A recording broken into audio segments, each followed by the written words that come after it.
Hi, welcome to the small shed. This Saturday I'm going to be doing some remedial works in the kitchen, long overdue, and that's coming up next.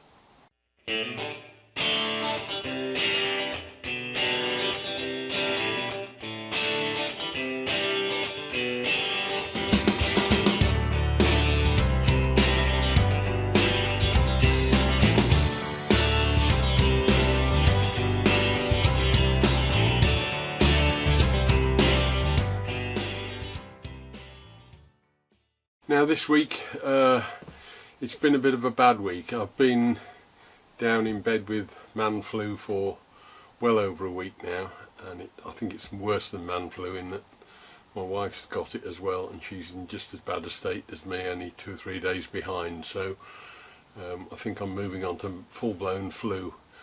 This has produced a perfect storm for this video, I'm afraid. It's Friday afternoon at the moment. I haven't done any of the voiceover, I'm just doing the intros, and quite frankly I'd rather be in bed. The video itself was shot when I first had this camera, and at that point I hadn't found out how to use the HD function on it properly, and there's 1 or 2 shots are out of focus as well.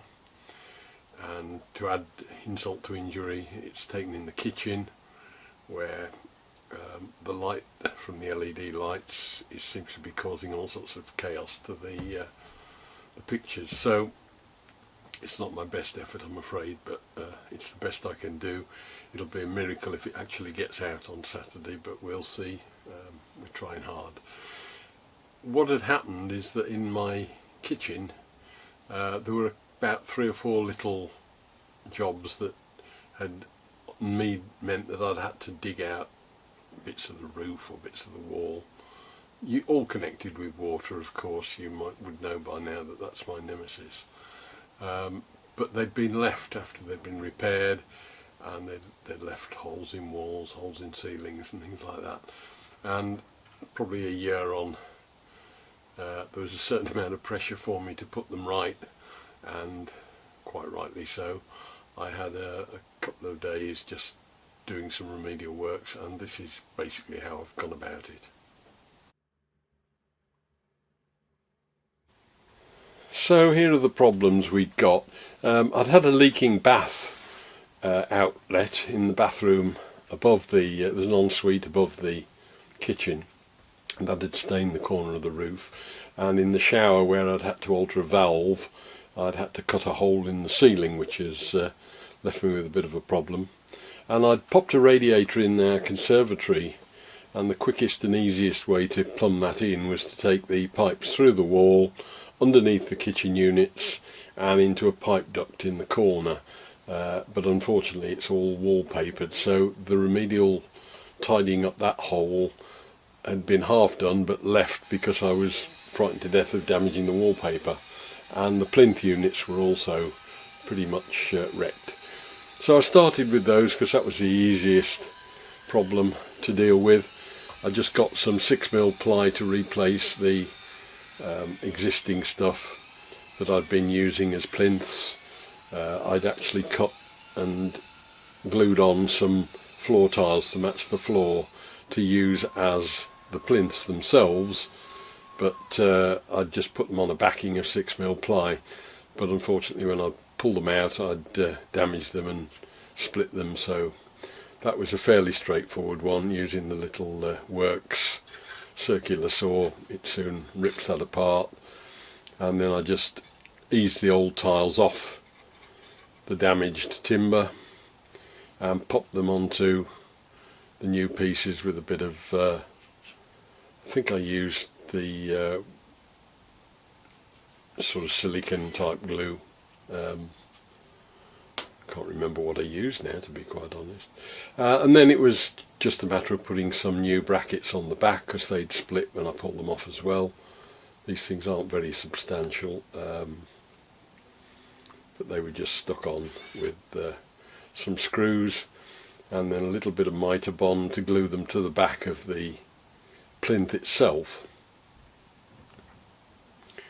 And I'd marked the back of the plinth where the vertical legs were, and I put I think there are only about 4 clips on, because essentially it's not doing anything other than holding it upright.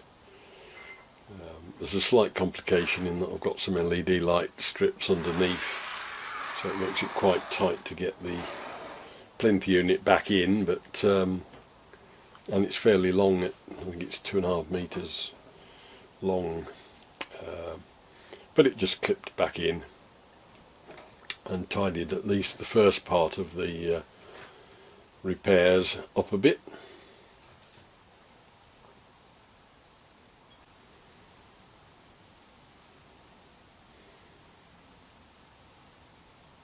Then I moved on to the hole in the roof. That was a bit more of a problem, and really I should have taken the fridge out at the beginning, which was the difficult thing. That the plasterers are very rarely want to work over a unit that's got less than probably 10 inches of space between the top of it and the roof, and I can see why now. There was a batten still left at the back, and I'd been careful to cut the plasterboard out with a knife so that I'd still got the piece of plasterboard to fit back in. So all I've done really is to just screw in another batten and then screwed the old plasterboard back in, which gave me a fairly good fixing.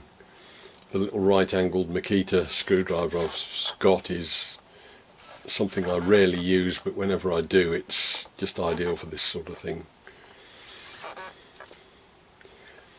But having got a surface now that was almost level, it was fairly easy to do the repairs. I've tried in the past to use plaster and not got on very well. I think it needs a certain skill, and I haven't got it. And I've tried the fillers, the poly fillers and all sorts, and never really got on at all well with them either, because they usually seem to set too hard. But recently I've moved on to gyprock joint filler, which is what they use on plasterboard joints, on modern plasterboard housing, linings of walls and things. And in fact I used it in the shed itself, and it's beautiful stuff. It's easy to put on. It's so easy to sand, it's unbelievable. It's almost like sanding just a sheet of talcum powder. It just produces a very fine dust, but it doesn't take any effort to do it. And what it means is you can block out very quickly to get back to a flat, smooth surface. It'll take paint, and you can hardly even see any level differences or anything. And it's so easy to just, if you miss a bit, you pop a bit more filler in another day. But that was very straightforward, and by that time I'd taken my own advice and pulled the fridge out. The other wall had been roughly done with the joint filler, but it was still a bit rough, so I got the sand block out again and started to really tidy that up, and it's just a matter of being really careful. Over the window where the bath had leaked, there was a tiny little crack in the plasterboard joint, and again that was just sanded back, and a little bit of filler popped in just to get it ready for paint. So all of these things, as I say, were being done with this joint filler that I've got left over from the shed, and it's just made it so much easier to get a decent finish that you can't see where the joins are in the surfaces.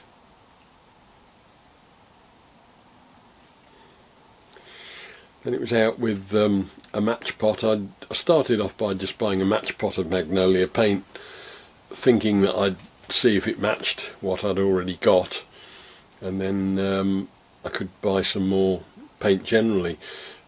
But in fact the repairs themselves, painting all of this section of wall right the way up to the underside of the units above it, all the way around the perimeter of the room, and the bits of wall adjacent to the hole I'd dug in the ceiling, have all been done in with the match pot really, so it's cost about £1 worth of paint I think, and that has just matched in, blended in perfectly with all the other stuff that's in the kitchen.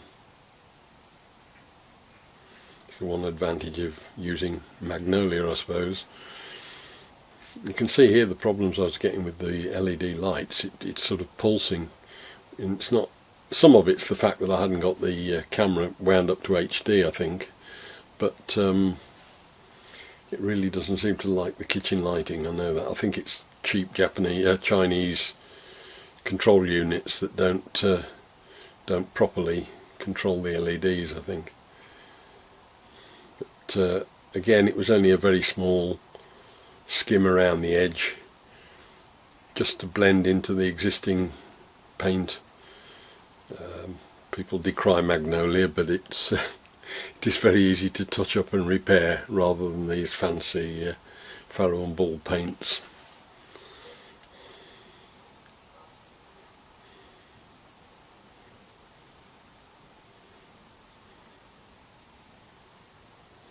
All finished, the wall was tidied up.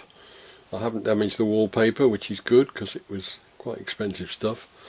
The wall around where the bath had leaked has gone and been fully repaired, and the hole in the ceiling under the shower, although it's difficult to pick up white on white and repairs on white, it's hard to see, but that has also now produced a flat, smooth surface that with a coat of paint is now totally invisible.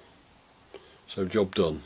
Didn't take too long, and it was well worth the finished job. The kitchen is back to the way it was when I originally did it now. Well, there we go. I think we've reached the end of it, and hopefully we've got there in one piece. I hope to see you all in a much better state of health and mind next week. I look forward to seeing you then. Bye.